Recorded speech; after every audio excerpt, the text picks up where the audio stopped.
લાલ ચટકતી આંખડી જેની મૂછો વાકડી હોય, લાલ ચટકતી આંખડી જેની મૂછો વાકડી હોય, દુશ્મન કાપે ભાળતા એવા મરદ વીર લાસો.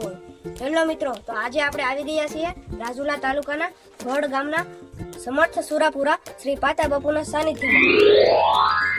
તો મિત્રો આજે આપણે આવી ગયા વડ ગામના આંગણે. પછી તો આપણું હેલિકોપ્ટર લીમડા નીચે મૂકી હેઠા ઉતરતા જ આપણું સ્વાગત કર્યું આ મારી જવડા ઝીણા ઝીણા ટેણિયાએ. એ બધાય મને ઓળખતા હતા બોલો. પછી આપણે ડાયરામાં પીગા એટલે આપણને ત્યાં મળી ગયા પ્રતાપ બાપુ. થોડો ટાઈમ આપણે ડાયરામાં બેઠા અને પછી આપણે નીકળી ગયા વડ ગામની વાતો જાણવા ગામની ગલીઓમાં.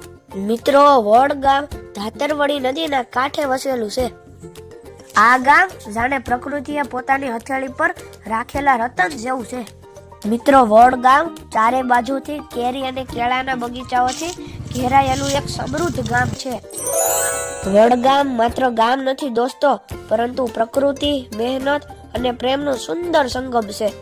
ખરા અર્થમાં આ ગામ અમારા વિસ્તારનું ઘરેણું છે. પછી તો આપણે હારે હતા એક બે કાકા અને એક મામા અને બધી ટોળી વીપડી બગીચો જોવા. બગીચામાં ફરવાનું, આંબાના સાયા નીચે બેહવાનું આનંદ જ કાંક ઓર હોય. પછી તો બગીચામાં ફેરા, મજા કરી અને આંબા ઉપર ચડીને જોઈ લીધું કે આંબો મજબૂત તો છે ને. અને હમણાં તો પાછી આવી રહી છે કેરીની સીઝન, એટલે મજો જ પડી જવાનો છે. આ બધો કાર્યક્રમ પતાવી પછી અમે આવી ગયા અમારા નજુ કાકાની ઘેરે. અને પછી હું ત્યાં ઘોડી ભાળી ગયો અને પછી મને થનગના ટીપડો. ઘોડી ઉપર બેહવાનો શોખ તો બહુ, પણ બેહાડે કોણ? પણ ભાઈ, મોહાળ સિવાય ભાણિયાને કોણ લાડ લડાવે? પછી તો મારા અનક મામાએ ઘોડી ઉપર સામાન બામન માંડી કરી રેડી હો. અને પછી તો આખા ફળિયામાં તબડક તબડક તબડક તબડક તબડક તબડક ઘટે તો ખાલી ગ્રાઉન્ડ ઘટે હો. આજે તો આ બાવળી ઘોડીની સવારી કરી રાજા જેવી ફીલિંગ આવી હો.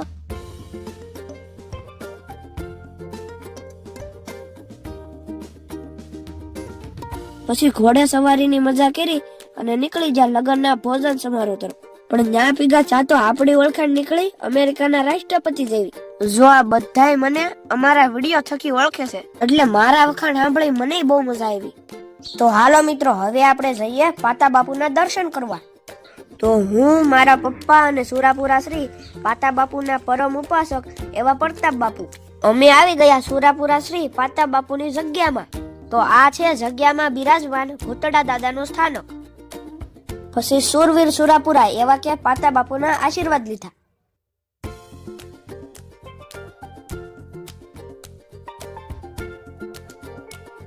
તો મિત્રો, આ છે સમર્થ સુરાપુરા શ્રી પાતા બાપુની ખાંભી.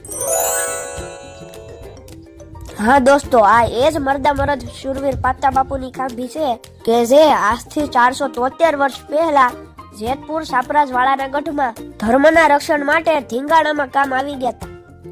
હા દોસ્તો, વર્ષો પહેલા વડથી નીકળી ગયેલા ધાખડા કુળના પાતા બાપુ દેવ થયાના ઘણા લાંબા સમય પછી ફરી જાગૃત થયા છે. કહેવાય છે ને કે શ્રદ્ધાના કોઈ સીમાડા હોતા નથી. આ એવી વાત છે.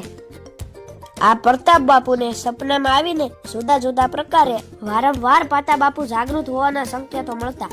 તેમનો વિશ્વાસ પ્રબળ થયો અને બાપુના ચગ્ગાની શોધખોળ કરતા આ અજાણી જગ્યા પરથી બાપુના કહેવા પ્રમાણે સિંદૂર વાળો ચગો ખોદી કાઢવામાં આવ્યો. પછી સમસ્ત વડ ગામ દ્વારા આ પાળિયાના તેડા કરી વડ ગામે લાવી વાડીમાં બાપુને સ્થાપિત કરવામાં આવ્યા.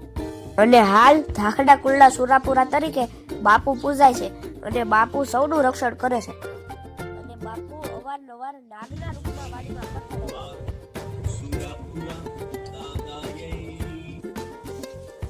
અને આ છે વિશાળ હવન કુંડ. અહીં ગયા વર્ષ 51 કુંડી યજ્ઞ પણ યોજાયો હતો અને દૂર દૂરના લોકો આ યજ્ઞમાં સહભાગી થયા હતા. મિત્રો, તમે પણ ધારેલા અટકે તો બાપુના દર્શન કરજો. બાપુ હવનું કલ્યાણ કરશે. જય પાતા બાપુ. પછી અમે ઘરે જતા જતા આવી ગયા અમારું ઉતરવાનું ઠેકાણું એવા અમારા નાજા મામાની ઘેરે. અને અમારા મામાઈ છે બહુ મોજીલા, ઈ આખી ગેંગ લઈને ઉભા હતા. તો મને મજા આવી ગઈ.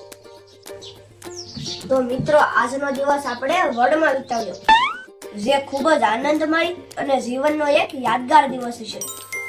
તો આવજો પ્રદીપ, તમે વડ.